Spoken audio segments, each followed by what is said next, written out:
صباح الفل، ازيكم عاملين ايه؟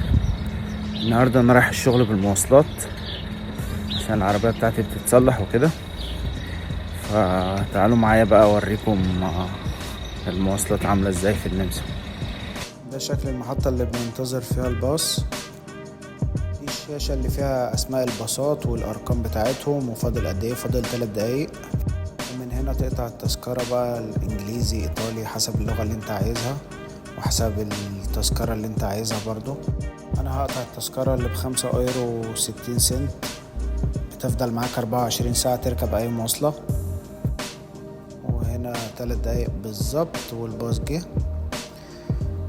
عشان نركب بقى ونروح للشغل. ده شكل الباص من جوه. طبعا في مقاعد مخصصة لكبار السن وذوي الاحتياجات الخاصة. وهنا الزرار الاحمر ده لما تكون عايز تنزل المحطة الجاية بتدوس عليه.